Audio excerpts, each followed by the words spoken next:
Hello, in this video I will show you how to use dead objects and how to convert them into full dynamic object.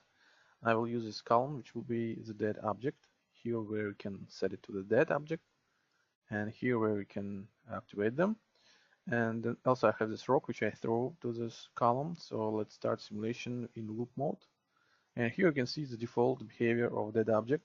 As you can see, all the fragments, they don't fall to the ground, but they can be pushed. But right after they stop getting any influence from the other object, they just freeze into the air.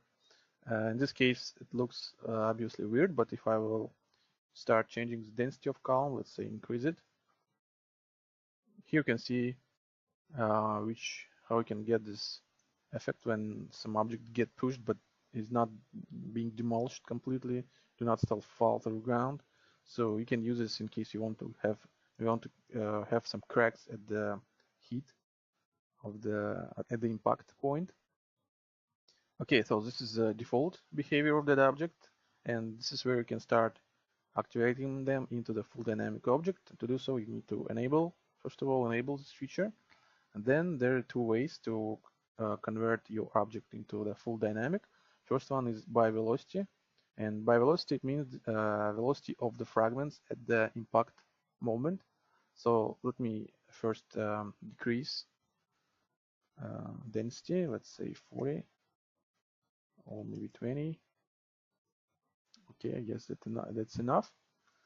Okay, now I can start increase velocity, and if I will, by default it's 0, which means it's off, and if I will increase it just a little bit, okay, now you can see that all fragments being converted to the dynamic object because the velocity at the impact moment is higher than this value. So if I will start increase it, less fragments will be activated.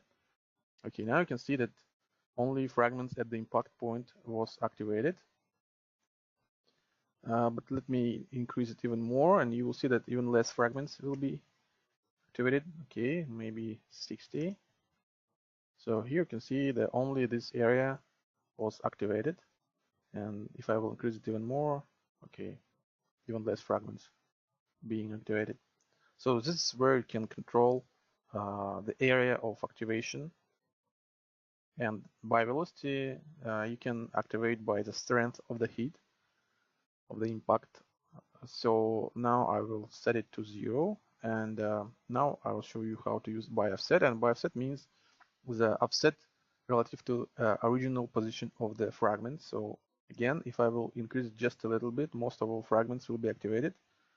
But the higher the value, the less fragments will be activated, because they have to travel this distance to be activated. They have to be pushed to this distance defined here.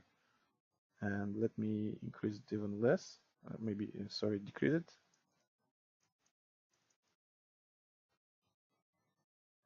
So the less value, there are more fragments you get.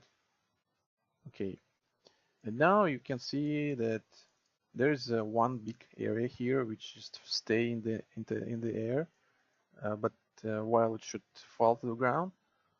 So let me decrease it even more. You can use both by velocity and by offset.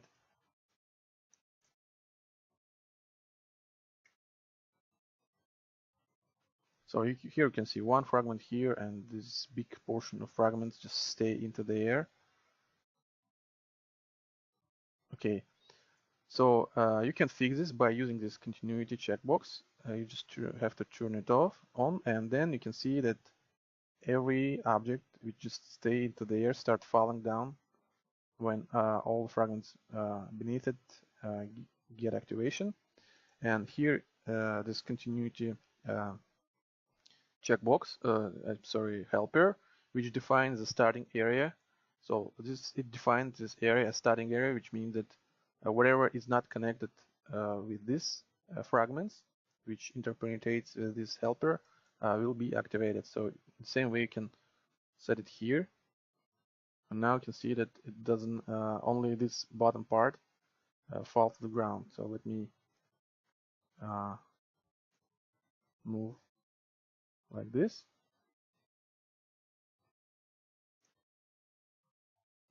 Actually, let me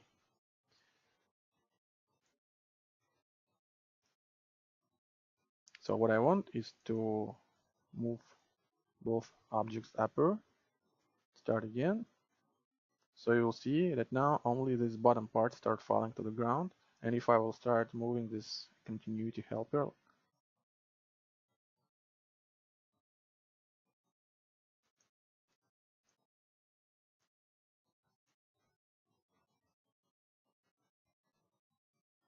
I guess they get activation because the velocity is very high.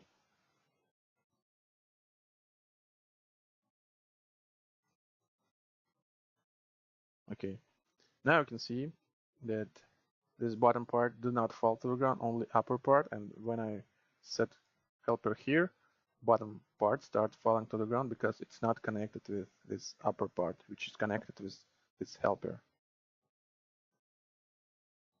And then you can see that when this upper part fall to this bottom part, some fragments also get activation because of these falling fragments. But most of the fragments stay intact here. So I guess that's it about this dead object feature. Hope you will like it, and thank you for watching.